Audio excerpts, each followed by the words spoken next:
So we wanted to dedicate a video to talk about our return trip all the way from New Delhi to Montreal as part of our return back to the US. This was on their signature business class on a 787-9 Dreamliner. We were actually looking forward to it, as spending 16 hours on a plane is without a doubt made much easier in a comfortable business class seat. I'll just be honest here, I hate making videos about airline flights. It doesn't really matter what cabin class you're in either. The experience is really the same. You're filming in tight, cramped spaces with fellow passengers that, as soon as they step foot aboard the plane, act like there is some sort of prize for being the first person to make it to their seat. I don't know how the airline YouTubers do it and make it look so effortless. So excuse the quality of the video shot here, as I know it isn't the best and doesn't really match the quality of others, but hopefully the point still comes across. And we felt like giving some constructive feedback to Air Canada anyway, so here goes. So let's start by looking at the business class seat 3K, which was a window seat towards the front of the cabin. It did look pretty modern as far as I'm concerned, and the seat itself appeared well looked after, without too much wear and tear. You had your standard entertainment controls along with a bit of storage to the side, and we had a bottle of water, slippers, and an amenity kit waiting for us when we arrived. Here's what it looked like from a seated position.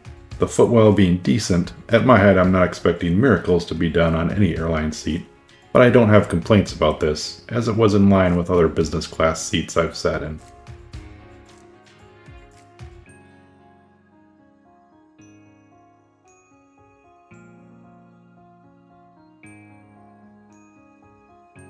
And here's a look at our Air Canada amenity kit. You had a pair of socks, hand cream, a dental kit, and some earplugs. So while I can give credit for this at least existing in business class, it wasn't particularly impressive either. The in-flight entertainment options were also okay. A bit of searching around and you could probably find something to occupy yourself for at least a few hours of the flight. So far so good. What was the actual problem? Well, let's set the stage a bit for this. This was a red-eye flight departing after 12 in the evening from Delhi. Despite that, crews seemed to insist on immediately serving a meal as soon as we took off. Not really wanting to eat at that unusual hour, I passed, thinking I could essentially get food whenever I wanted, thanks to their advertised dining anytime policy. So I pretty much skipped the service and decided to watch a movie instead. Upon completing that initial meal service, the crew pretty much disappeared, and we barely saw them for the duration of the flight.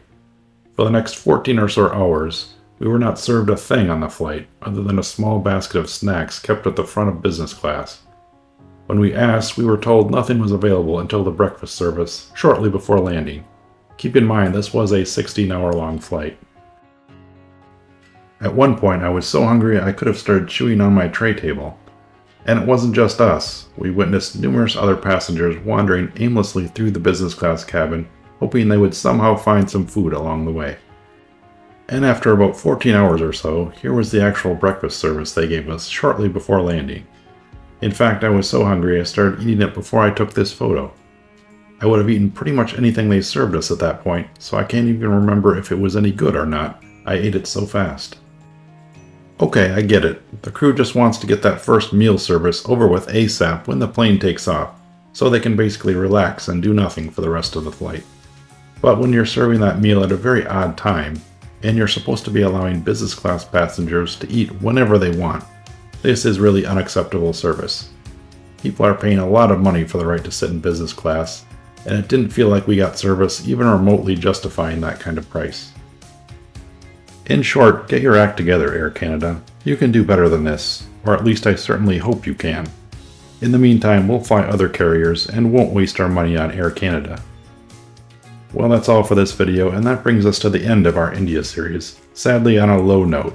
But we still had a wonderful time in India and do recommend it for your future travel plans, just not the journey with Air Canada and their disappointing business class product.